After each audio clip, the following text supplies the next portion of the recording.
వస్తున్న మోందా తుఫాన్ దూసుకొస్తుంది. తుఫాన్ ప్రభావంతో ఏపీ వ్యాప్తంగా భారీ వర్షాలు కురుస్తున్నాయి. ఎడతెరిపి లేకుండా కుండపోత వర్షాలు పడుతున్నాయి.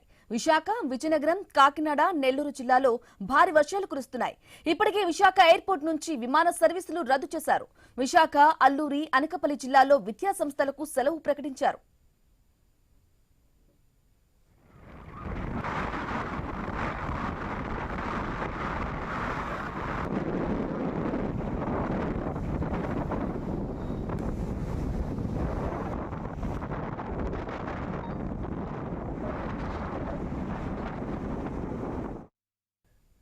ఇక కాకినాడ పోర్టు వద్ద 7వ ప్రమాద హెచ్చరిక కొనసాగుతుంది.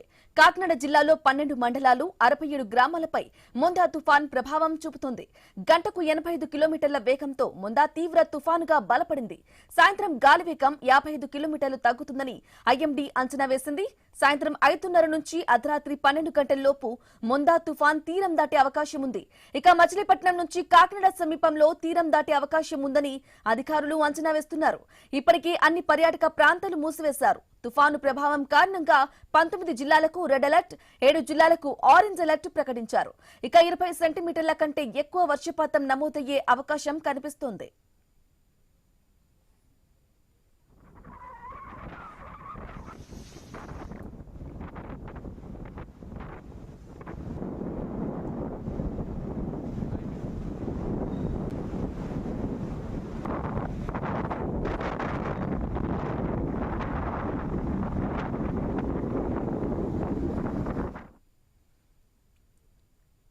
రైట్ గా మోందా తుఫాన్ దూసుకొస్తుంది. తుఫాన్ ప్రభావంతో ఏపీ వ్యాప్తంగా భారీ వర్షాలు కురుస్తున్నాయి. ఇక్కడ ఎడతెరిపి లేకుండా కుండపోత వర్షాలైతే పడుతున్నాయి. ఈ విషయానికి సంబంధించి పూర్తి సమాచారం మా కొలీగ్ ఆశ మరిన్ని వివరాలు అందిస్తారు. ఆశ, చెప్పండి, మోందా తుఫాన్ ప్రభావం ఏపీపై క్లియర్ గా ఎక్కువగా ఉన్నట్లుగా కూడా కనిపిస్తుంది. ఎటువంటి అప్డేట్స్ ఉన్నాయి? ఎస్ బ్రాహ్మణి, మీరు చెప్పిన విధంగా ఏపీలో మోంతా తుఫాన్ ఎఫెక్ట్ అయితే క్లియర్ కట్ గా కనిపిస్తుంది. అది భారీ తుఫాన్ గా కూడా మారుతోంది. ఇప్పుడు మనం క్లియర్ గా ఎక్స్ప్లెయిన్ చేసే ప్రయత్నం చేద్దాం. ఎందుకంటే సీఎం, డిప్యూటీ సీఎం, మంత్రులు, కలెక్టర్స్ అందరూ కూడా గ్రౌండ్ లెవెల్లో ఉన్నారు. సీఎం, డిప్యూటీ సీఎం కూడా టెలికాన్ఫరెన్స్ నిర్వహిస్తున్నారు. ప్రజలను ఎవరిని కూడా సముద్ర తీర ప్రాంతాలు ఎవరైతే గ్రామాల్లో ప్రజలు ఉంటారో వాళ్ళందరినీ కూడా సేఫ్ ప్లేస్ తరలిస్తున్నారు. ఆ తర్వాత వారికి కావాల్సిన ఫుడ్ ఇవన్నీ కూడా ఎక్కడ ఎటువంటి ప్రాణ ఆస్తి నష్టం జరగకుండా ముందస్తు జాగ్రత్తలు అప్పుడే 2-3 డేస్ బ్యాక్ నుంచి కూడా జరుగుతున్నాయి. సో దీని ఎఫెక్ట్ ఎంతవరకు ఉంటుంది అనేది మనం క్లియర్ కట్ గా ఒక్కసారి వివరించే ప్రయత్నం చేద్దాం. ఇప్పుడు మనం ఐఎండీ ఏదైతే భారత వాతావరణ కేంద్రానికి సంబంధించినటువంటి మినిట్ టు మినిట్ అప్డేట్ ఏ క్షణం ఏ విధంగా ఉంటుందనేది ఇక్కడ మనం గాలి తీవ్రత గురించి తెలుసుకుందాం, వర్షాల గురించి తెలుసుకుందాం, అలల ఉధృతి, అలల తాకిడి మనం ఇందాక కూడా చెప్పుకున్నాం. ఏదైతే ఉప్పాడ తీరంలో 20 అడుగులు ముందుకు వచ్చింది సముద్రం అని చెప్పేసి. సో అలల తాకిడి కూడా ఏ విధంగా ఉంది, ఎప్పుడు కంట్రోల్ అవుతుంది, ఎప్పుడు తీరం దాటే ఛాన్స్ ఉంది, అన్ని కూడా క్లియర్ గా ఈరోజు తెలుసుకుందాం. ఫస్ట్ మనం ఏదైతే మోంతా తుఫాను సంబంధించి మనం చూస్తున్నాం, మనం విండ్కి సంబంధించి అప్డేట్స్ తెలుసుకుంటున్నాం. ఇది విండ్కి సంబంధించి ఈ రోజు ఉదయం 6 గంటల ప్రాంతంలో ఏ విధంగా ఉందనేది మనకి ఫస్ట్ ఇక్కడ హైలైట్ చేశారు. గంటకు 81 కిలోమీటర్ల వేగంతో తుఫాన్ అయితే దూసుకెళ్తున్నటువంటి సిచ్యువేషన్. ఇక్కడ మధ్యలో మనకి ఒక ఐలా కనిపిస్తుంది కదా, ఈ ఐ అయితే ఉందో దీన్ని మనకి తుఫాన్ ఐ అని చెప్పొచ్చు. మనకి ఇక్కడ తుఫాన్ కేంద్రీకృతమైనప్పుడు ఈ ప్లేస్ అనేది చాలా నిశ్చలంగా ఉంటుంది అనమాట. ఏ హడావుడి లేకుండా ప్రశాంతంగా ఉంటుంది ఇక్కడ తుఫాన్ కేంద్రీకృతం అయినప్పుడు. కానీ ఆ తుఫాన్ అనేది ఈ ఐలోంచి బయటకు వాల్లోకి వచ్చిందంటే కనుక ఈ తుఫాన్ తీవ్రత అధికం అవుతూ ఉంటుంది. ఆ గాలుల తీవ్రత పెరుగుతోంది, వర్షం పెరుగుతోంది. అప్పుడే మనకి ఐఎండీ హెచ్చరికలు కూడా ఇస్తూ ఉంటుంది కదా. సో తీరం దాటే ఛాన్స్ ఉంది, కానీ ఆ తీరం దాటే టైంలోనే మనకి ఎక్కువ ఉధృతి కూడా కనిపిస్తూ ఉంటుంది. సో ఇప్పుడు మనకి ప్రెసెంట్ మార్నింగ్ అయితే ఇక్కడ ఉంది. ఇప్పుడు ప్రెసెంట్ 11 o'clock ఇక్కడ వరకు వచ్చింది, అంటే ఐ నుంచి బయటకు వచ్చింది. అందుకే మనకి ఈ తుఫాన్ ఉధృతి కూడా పెరుగుతోంది. ఒకసారి క్లియర్ కట్ గా ఎక్స్ప్లెయిన్ చేసే ప్రయత్నం చేద్దాం. ఇక్కడ మనకి మొత్తం ఎన్ని కలర్స్ కనిపిస్తున్నాయి? దాదాపుగా 1, 2, 3, 4 షేడ్స్ ప్రకారం 4 కలర్స్ కనిపిస్తున్నాయి అనుకుందాం. ఈ మధ్యలో ఉన్న ఐ వదిలేస్తే, ఈ విండ్ ఏదైతే ఉందో, ఈ తుఫాన్ సంబంధించి ఐ అయితే ఉందో ఈ ఐని వదిలేస్తే, ఇక్కడ ఎందుకంటే మనకి ప్లేస్ చాలా నిశ్చలంగా ఉంటుంది కాబట్టి ఆ ప్లేస్ని వదిలేస్తే చుట్టుపక్కల ఉన్న ప్లేసెస్ లో ఎటు విధంగా ఉంటుంది అనేది మనం చూద్దాం. మనకి ఇక్కడ కిలోమీటర్స్ పర్ అవర్ అంటే గంటకు ఎన్ని కిలోమీటర్ల వేగంతో దూసుకెళ్తుంది తుఫాను, ఆ ఉధృతి ఏ విధంగా ఉందనేది మనకి క్లియర్ కట్ గా కనిపిస్తోంది. ఇక్కడ మనకి లైట్ బ్లూ షేడ్ కనిపిస్తోంది. సో ఇక్కడ ఈ ఐ లోపల ఉన్నటువంటి ప్లేస్ లో మనకి 10 కిలోమీటర్లు అంటే గంటకు 10 కిలోమీటర్ల వేగంతో వెళ్తుంది. ఆఫ్టర్ దట్ కొంచెం డార్క్ ప్లేస్ ఏదైతే ఉందో ఆ బ్లూ షేడ్ నుంచి గ్రీన్ షేడ్ టర్న్ అవుతుంది కదా. సో అక్కడ 20 కిలోమీటర్ల వేగంతో దూసుకెళ్తోంది. ఆఫ్టర్ దట్ కొంచెం ఈ షేడ్ నుంచి డార్క్ గ్రీన్ షేడ్కి వెళ్తున్నప్పుడు అక్కడ గంటకి 35 కిలోమీటర్ల వేగంతో అది దూసుకెళ్తున్నటువంటి అంటే దాని తీవ్రతను మార్చుకుంటున్నటువంటి సిచ్యువేషన్ కనిపిస్తుంది. ఇక్కడ ఎక్కడైతే మనకి ఆరెంజ్ షేడ్ లోకి మారుతుంది కదా, ఈ ఐలోంచే మనకి డెవలప్మెంట్స్ అనేవి జరుగుతున్నాయి. సో ఈ ఐలోంచి డెవలప్మెంట్స్ జరుగుతున్నప్పుడు మనకి ఇక్కడ pink yellow and orange shade లో మనకి కనిపిస్తోంది. అక్కడ 55 అంటే గంటకు 55 కిలోమీటర్ల వేగంతో తుఫాన్ అనేది తీరం దాటే అవకాశం కనిపిస్తోంది. ఇక ఆ తర్వాత మనకి డార్క్ పింక్ షేడ్ లో కనిపిస్తుంది కదా ఒక వలయం ఆకారంలో, ఈ ఐ చుట్టూ ఏదైతే సర్కిల్ మనకు కనిపిస్తుందో ఆ సర్కిల్ లో మనకి తిరుగుతున్నటువంటి విజువల్స్ కూడా మనకి స్క్రీన్ లో క్లియర్ గా కనిపిస్తున్నాయి. సో అక్కడ మనకి గంటకి 70 కిలోమీటర్ల వేగంతో ఈదురుగాలు వీచే అవకాశం ఉంది. అదే విధంగా ఇంకా లాస్ట్ లో అది చూసుకుంటే గనక ఇక్కడ మధ్యలో ఈ పింక్ షేడ్ లోనే ఒక్క ప్లేస్ మనకి డార్క్ బ్లూ లో కనిపిస్తుంది కదా, ఈ బ్లూ ప్లేస్ లో మనకి గంటకి 100 కిలోమీటర్ల వేగంతో తుఫాన్ అనేది తీవ్రం దాటే అవకాశం అయితే కనిపిస్తోంది. అయితే ప్రెసెంట్ మధ్యాహ్నం 12 గంటల ప్రాంతంలో ఈ ప్లేస్ కి వచ్చే అవకాశం ఉంది. తీరం మనకి కాకినాడలో తీరం దాటే అవకాశం ఉందని చెప్పి మనం 2 రోజుల నుంచి చెప్తున్నాం. ఐఎండీ కూడా అదే చెప్తుంది. సో అక్కడ కూడా అలర్ట్ జారీ చేస్తున్నారు వాతావరణ శాఖ అధికారులు. కాకినాడ తీర ప్రాంత ప్రజలందరినీ కూడా అప్రమత్తం చేస్తున్నారు. తుఫాను హెచ్చరికలు జారీ చేస్తూ మత్స్యకారులు వేటకు వెళ్ళొద్దని చెప్పారు. అట్ ద సేమ్ టైం ప్రజలను పునరావాస కేంద్రాలు తరలిస్తున్నారు. వారికి కావాల్సినటువంటి ఫెసిలిటీస్ అన్ని ఏర్పాటు చేస్తున్నారు. సో తీరం దాటే ప్లేసెస్ లో కూడా చాలా క్లియర్ గా అదొక్కొక్కసారి తీవ్రంగా తుఫాన్ గా మారే అవకాశం ఉంటుంది, ఒక్కొక్కసారి బలహీన పడుతుంది, ఒక్కొక్కసారి దిశను కూడా మార్చుకుంటూ ఉంటుంది. ఆ టైంని బట్టి మనం ప్రెసెంట్ ఇప్పుడున్న టైంని బట్టి ఏదైతే 11 గంటల అయిందో 11 గంటల 10 నిమిషాల టైంకి వాతావరణం ఏ విధంగా ఉంది అనేదే మనం క్లియర్ గా ఎక్స్ప్లెయిన్ చేస్తున్నాం. ఆఫ్టర్ దట్ తీరం దాటే టైంకి ఒకవేళ మధ్యాహ్నం 12 తర్వాత ఇక్కడికి వస్తుంది 1 గంట 3 లేదంటే సాయంత్రం కల్లా తీరం దాటే అవకాశం. ఇది తీరం కాకినాడ మనకి ఏదైతే ఈ ఎడ్జ్ కనిపిస్తుందో ఇది తీరానికి సంబంధించినటువంటి విజువల్.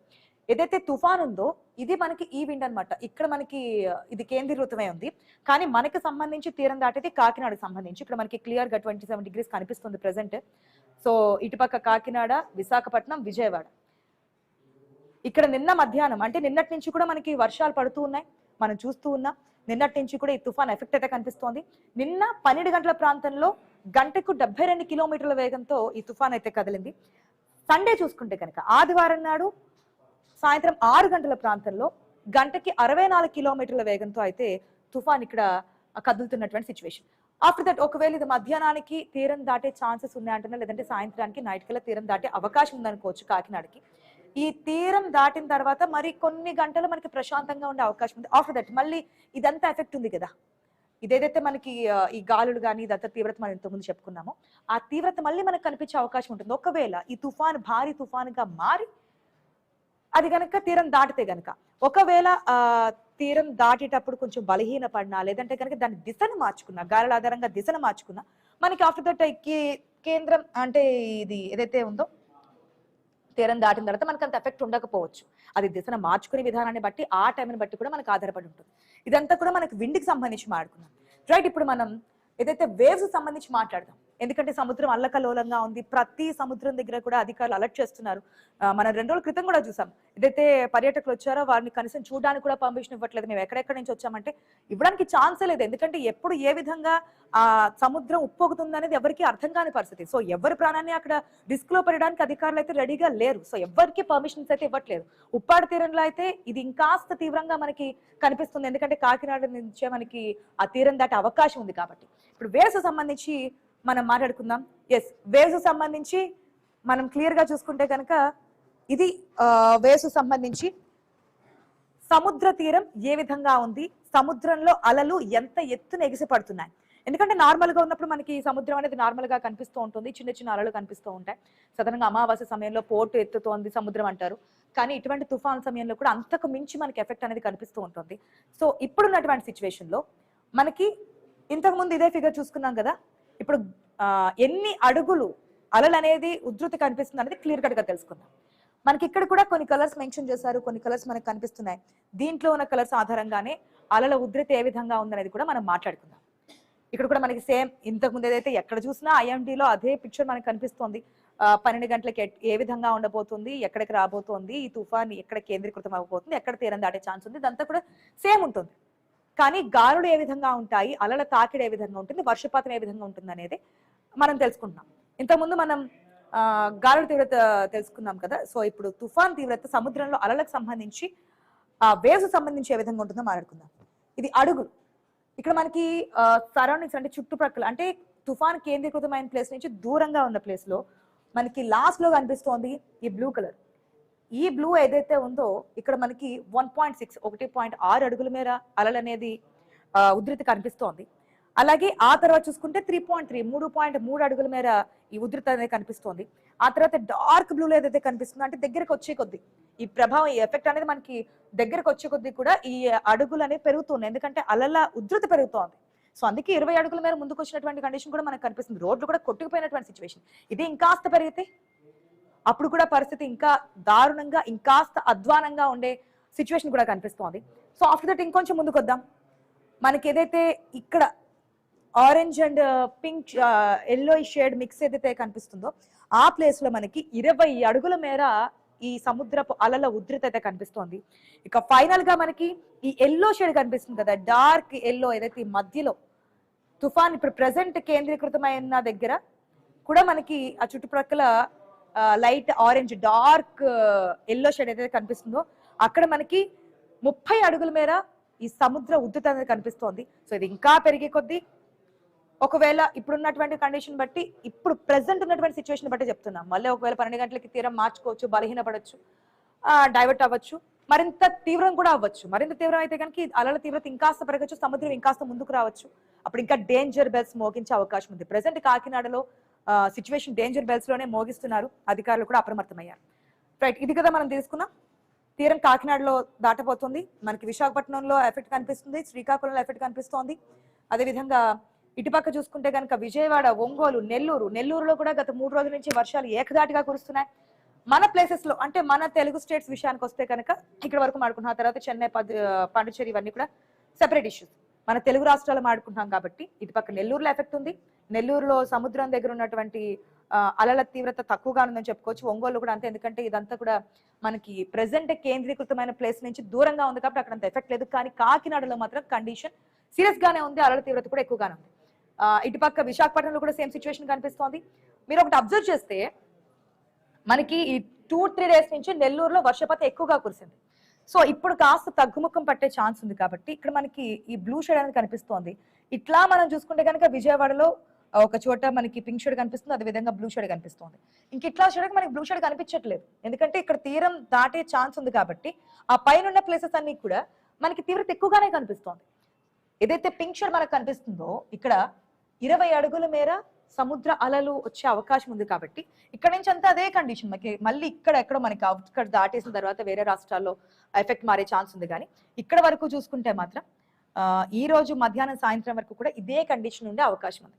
రైట్, ఇక విండు గురించి తెలుసుకుందాం, సముద్ర అలల గురించి తెలుసుకుందాం, గాలుల తీవ్రత గురించి తెలుసుకుందాం, వర్షపాతం గురించి కూడా తెలుసుకుందాం. వర్షపాతానికి సంబంధించి చూస్తే కనుక మనకు అర్థమవుతుంది కదా ఏ విధంగా ఉంది, ఎక్కడెక్కడ ఎటువంటి సిచ్యువేషన్ కనిపిస్తుంది అనేది. రైట్, ప్రెసెంట్ దగ్గరగా ఉంది ఈ ప్లేస్ లో. అంటే మనకి మధ్యాహ్నానికి ఏదైతే ఐఎండి ఇచ్చినటువంటి గైడ్లైన్స్ ప్రకారం, ఐఎండి ఇచ్చినటువంటి పిక్చర్ ప్రకారం మనం చూస్తే కనుక గంటకి 93 కిలోమీటర్ల వేగంతో ఎదురుగాలు ఇచ్చే అవకాశం ఉంది. దానికి సంబంధించే మనకి చూపిస్తున్నారు. ప్రెసెంట్ రెయిన్ 11.9 మిల్లీమీటర్ల వర్షపాతం అయితే నమోదైంది. దానికి సంబంధించి 3 గంటల వ్యవధిలోనే 11.9 మిల్లీమీటర్ల వర్షపాతం అయితే నమోదైంది. ఇదంతా దీనికి సంబంధించి కూడా మనం తెలుసుకుందాం. అంటే వర్షపాతం మనం మిల్లీమీటర్స్ లో చెప్తాం కాబట్టి ఇక్కడ కూడా సేమ్ ఫిగర్, ఏ ప్లేసెస్ లో ఎంత వర్షపాతం నమోదవుతుంది అనేది ఇక్కడ మళ్ళీ ఇంకొకసారి చూద్దాం. ఇక్కడ మనకి డార్క్ బ్లూ షేడ్, ఇక్కడ కూడా షేడ్స్ అది దాపు ఒకేలా ఉంటాయి కానీ జస్ట్ చిన్న చిన్నగా మనకి ఆ మార్పులు కనిపిస్తూ ఉంటాయి. సో ఇక్కడ మనకి డార్క్ బ్లూలో చూసుకుంటే కనుక 1.5 మిల్లీమీటర్ వర్షపాతం నమోదవుతుంది ప్రెసెంట్ స్టిల్ నౌ. ఇప్పుడు ప్రస్తుతం ఉన్న పరిస్థితి ప్రకారం ఏదైతే ఈ ఎడ్జెస్ కనిపిస్తున్నాయి కదా, లోపల గ్రీన్ ఉంది, బయట మనకి బ్లూ షేడ్ కనిపిస్తోంది.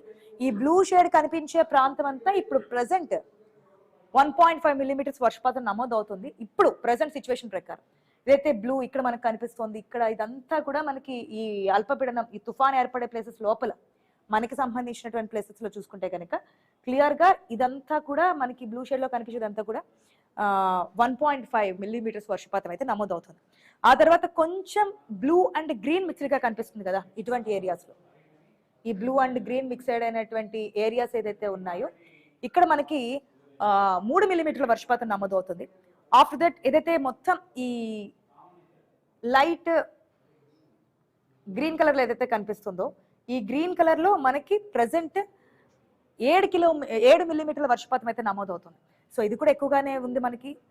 ఇక్కడ సమ్ ప్లేసెస్ లో మనకి ఎక్కువగానే ప్రెసెంట్ కేంద్రీకృతమైనటువంటి ప్లేసెస్ లో కూడా ఎటొచ్చి ఇక్కడ మాత్రమే ఈ ప్లేస్ లో మాత్రమే మనకి తక్కువ వర్షపాతం నమోదయ్యే ఛాన్స్ ఉంది. మిగిలిన ప్లేసెస్ లో అది కూడా తీరం దాటే ప్లేసెస్ లో కూడా దీని ఎఫెక్ట్ ఎక్కువగానే కనిపిస్తుంది, వర్షపాతం ఎక్కువగానే నమోదయ్యే ఛాన్స్ ఉంది.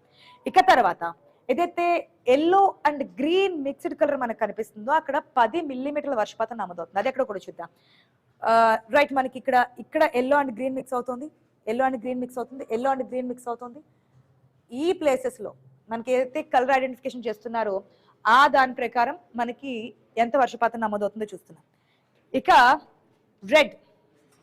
రెడ్ కలర్ మనకి ఎప్పుడు డేంజరస్ సిగ్నల్స్ ఇండికేట్ చేస్తుంటాం. సో ఇక్కడ కూడా రెడ్ కలర్ మార్క్ కనిపించిందంటే అది ఎంతో కొంత డేంజరస్ అయితేనే మనకి అది హైలైట్ చేస్తూ ఉంటాం. ఇక్కడ మనకి స్టార్ట్ అయింది, ప్రెసెంట్ ఉన్నటువంటి మార్నింగ్ 6 AM ఇక్కడ ఉంది, 12 గంటలకి ఇక్కడికి వచ్చే ఛాన్స్ ఉంది. కానీ దీని పక్కనే అంటే విజయవాడ పరిసర ప్రాంతాల్లో, ఇటుపక్క శ్రీకాకుళం పరిసర ప్రాంతాల్లో వర్షపాతం అధికంగా నమోదయ్యే ఛాన్స్ ఉంది ఇప్పుడున్నటువంటి సినారియో ప్రకారం. ఇక్కడ మనం చూస్తున్నాం ఏదైతే ఒంగోలు, నెల్లూరు, తిరుపతి, విజయవాడ ఇక్కడ వరకు కూడా మనకి ఇదే ఖమ్మం, మాచర్ల ఇదంతా కూడా కర్నూలు, మహబూబాబాద్, హైదరాబాద్, మనకి హైదరాబాద్ లో కూడా పలు చోట్ల వర్షం పడుతోంది. స్టిల్ నౌ నిన్నటి నుంచి కూడా ఇక్కడ కూడా వర్షం నమోదవుతుంది. కానీ రెడ్ ఏదైతే ఉందో ఇక్కడ మనకి 20 మిల్లీమీటర్ల వర్షపాతం నమోదయ్యే అవకాశం ఉంది. ఏదైతే ఇక్కడ ఒంగోలు కావచ్చు, నెల్లూరు కావచ్చు, ఈ ప్లేసెస్ అంతా కూడా మనకి ఆ వర్షపాతం తీవ్రత అనేది ఎక్కువగా కనిపిస్తోంది. ఆఫ్టర్ దట్ ఏదైతే డార్క్ రెడ్ లో ఇక్కడ మనకి ఇక్కడ ఇదంతా డార్క్ రెడ్ లో ఏదైతే కనిపిస్తుందో అది మనకి 30 మిల్లీమీటర్ల వర్షపాతం నమోదవుతుంది. సో అది మనకి ఒంగోలు ఎక్కువగా కనిపిస్తోంది. అదేవిధంగా నెల్లూరులో కూడా మనకి ప్రజెంట్ సిచ్యువేషన్ ఆ విధంగానే కనిపిస్తుంది. శ్రీకాకుళంలో అంత వర్షాలు లేవు, ప్రజెంట్ అయితే తగ్గాయి. ఒకవేళ తీరం దాటే టైంకి అది ఏమన్నా ఇంకాస్త ఉధృతిగా మారచ్చు. సో ప్రెసెంట్ అయితే ఇది కండిషన్. మనకి ఇదంతా ఏదైతే మిల్లీమీటర్స్ వర్షపాతం నమోదవుతుంది, 3 మిల్లీమీటర్లు లేదంటే 7 మిల్లీమీటర్లు, 10 మిల్లీమీటర్ల వర్షపాతం నమోదైందని చెప్తున్నాం. ఇదంతా కూడా 3 గంటలకు సంబంధించినటువంటి రిపోర్ట్. అంటే 3 గంటల్లో ఇంత వర్షపాతం నమోదవుతుంది అనేది మనం చెప్పుకుంటున్నాం. సో మొత్తం చూసుకుంటే కనుక విండ్ ఏ విధంగా ఉంటుంది, అదేవిధంగా వేవ్స్ ఎట్లాగున్నాయి, రెయిన్ ఏ విధంగా ఉంది, ఏ జిల్లాలకి ఎటువంటి ఎఫెక్ట్ ఉంది, ఏ జిల్లాలో ఎంత వర్షపాతం నమోదవుతుంది అని చెప్పి క్లియర్ గా చూసాం. ఈ స్థాయిలో ఉంటుంది కాబట్టి మనకి అధికారులు కూడా అలర్ట్ చేశారు. ఏపీ ప్రభుత్వం కూడా అప్రమత్తమైంది. ఎక్కడా ఎటువంటి చిన్న ఘటనలు జరగకుండా కూడా చర్యలు తీసుకుంటున్నారు. కలెక్టర్స్ కూడా గ్రౌండ్ లెవెల్లోనే ఉంటున్నారు. ఎవరైతే ఈ సముద్ర తీర గ్రామాల్లో ఉంటారో వారందరినీ కూడా సురక్షిత ప్రాంతాలకు తరలించాలని చెప్తున్నారు, తరలిస్తున్నారు కూడా. ఆ తరలించిన పునరావాస కేంద్రాల్లో ఫెసిలిటీస్ ఏర్పాటు చేస్తున్నారు. సో ఎక్కడ ఎటువంటి ఘటనలు జరగకుండా ఐఎండీ కూడా కొన్ని హెచ్చరికలు జారీ చేస్తోంది. ఏదైతే ఈదురుగాలులు, ఉరుములు, మెరుపులతో పాటు భారీ వర్షాలంటేనే ఏ స్థాయిలో ఉంటాయో మనకు అర్థమవుతోంది. భారీ నుంచి అతి భారీ, అతి భారీ నుంచి అత్యంత భారీ వర్షాలు పడే అవకాశం ఉందంటున్నారు. సో స్కూల్స్ కూడా సెలవులు ఇచ్చారు, అందరూ కూడా ఇంట్లోనే ఉండే విధంగా అధికారులు కూడా అలర్ట్ చేశారు. కాబట్టి అత్యవసర పరిస్థితుల్లో మాత్రమే ఇంటి నుంచి బయటకు వెళ్ళండి, వెళ్ళినా జాగ్రత్తగా ఉండండి. పాడిపడిపోయిన ఇల్లులు కానీ, లేదంటే పడిపోయే ఇల్లులు కానీ, కరెంటు స్తంభాల వద్ద కానీ, లేదంటే కనుక కరెంట్ పోల్స్ వద్ద, రేకుల షెడ్ల కింద ఇటువంటి ప్లేసెస్ లో అయితే అస్సలు ఉండద్దు, రిస్క్ చేయొద్దు. సో ప్రెసెంట్ ఉన్నటువంటి కండిషన్ ప్రకారం మనకి తెలుస్తుంది, ఐఎండీ ఇచ్చినటువంటి మోంతా తుఫాన్ రిపోర్ట్ బట్టి చూస్తే వేవ్స్ సంబంధించి, రెయిన్ కి సంబంధించి, వేవ్స్ సంబంధించి, విండ్ కి సంబంధించినటువంటి క్లియర్ కట్ పిక్చర్ ఇది. ఆఫ్టర్ దట్ 1 అవర్ తర్వాత ఏ విధంగా ఉంటుంది, తీవ్రత ఏ విధంగా, ఒకవేళ తీరం దాటేటప్పుడు దాని తీవ్రత మార్చుకుంటుందా, లేదంటే ఇంకాస్త తీవ్రంగా మారుతుందా, బలహీనపడుతుందా, బలపడుతుందా, ఇవన్నిటి గురించి కూడా మళ్ళీ నెక్స్ట్ అప్డేట్ లో మనం తెలుసుకుందాం.